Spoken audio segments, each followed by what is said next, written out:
Checking the basics, huh? Yeah, you know, I always like to just start off by checking the connections behind the thermostat. Yep. Things like little, looks like the thermostat was just replaced. Yeah. You've got a little sheet. Didn't pull the battery piece Yeah, off. they put this little guy in there just behind the battery that protects the programming and stuff, like when you take the thermostat off the wall.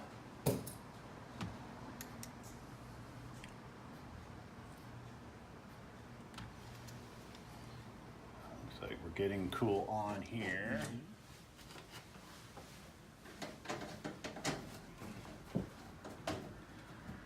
Noticed they had a spare part or a former part sitting down there on the bottom. I was asking him about that already.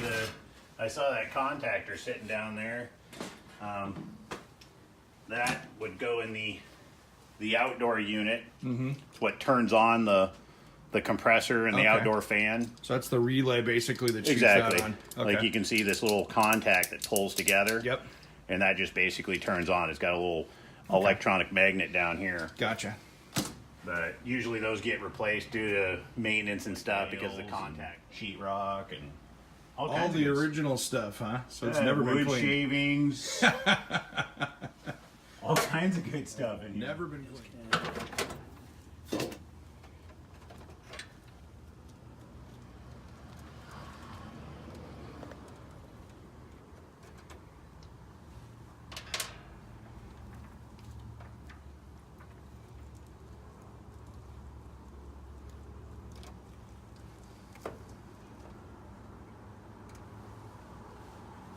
Broken wire, maybe.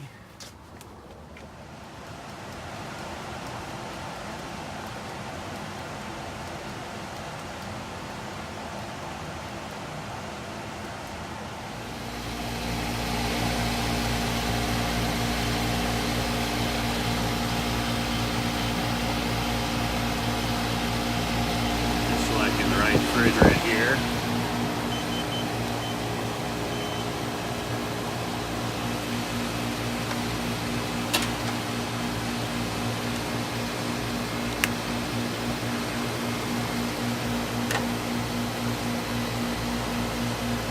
Oh man, you're not kidding. Let's see what you got going. That's cool.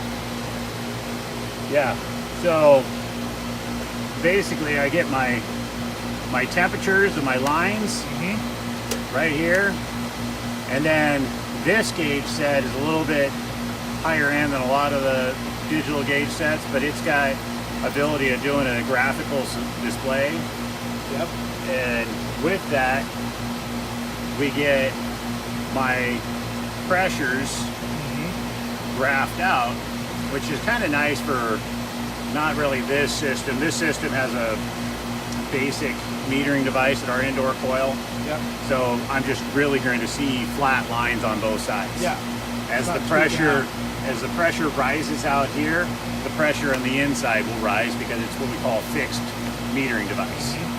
Now with a thermal expansion device, that guy's throttling open and closed to meet the demand of the indoor coil.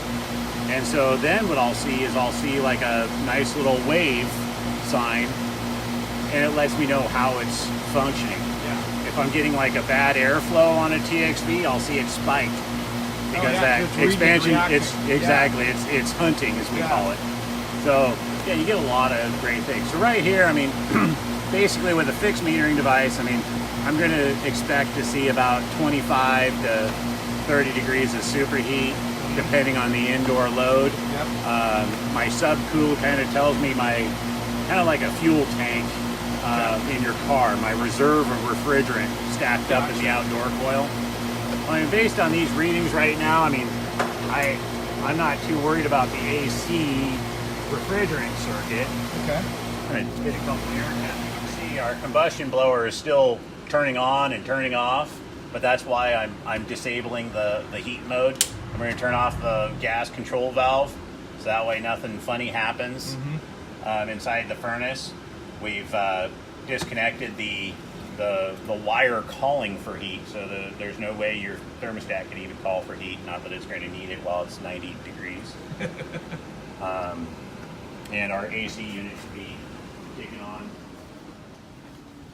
Confirm that as I close things up over here. And our AC is on. So we'll have cooling.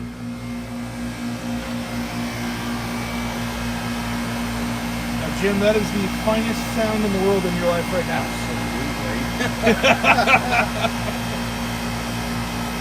We found that at the furnace, we've already had a previous contractor doing some work. The AC unit had been disconnected by a control wire. The blower compartment was dirty, full of everything from wood shavings to sheetrock to nails due to a filter that's right above the furnace. Looks like the furnace hasn't been serviced in a few years. We need to take care of that. The blower at the furnace was cycling on and off due to a malfunction inside the furnace at the control board. So for the time being, until we can come back and replace that control board, we've made it so the fan will run continuously. The thermostat will call for the AC unit to kick on and off. So at this point we have air conditioning.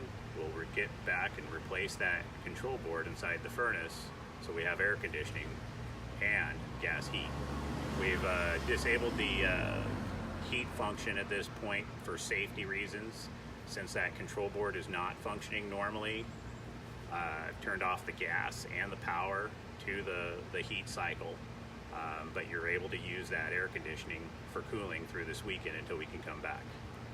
We are good to go. Thanks, man. Thanks for doing the good work. All right, Jim, so you moved into this house with no AC, and like all renters, you just gotta have to go with it sometimes. And yeah, I had to go with it.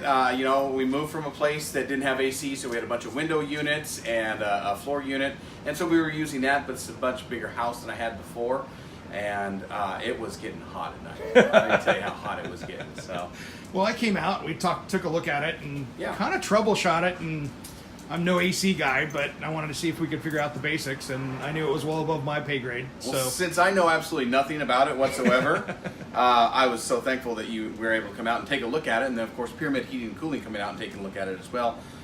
It's going to make a total difference in everything that we do. It's going to be awesome now. It's and great. Most important thing, you're not going to have to Amen, brother. use those.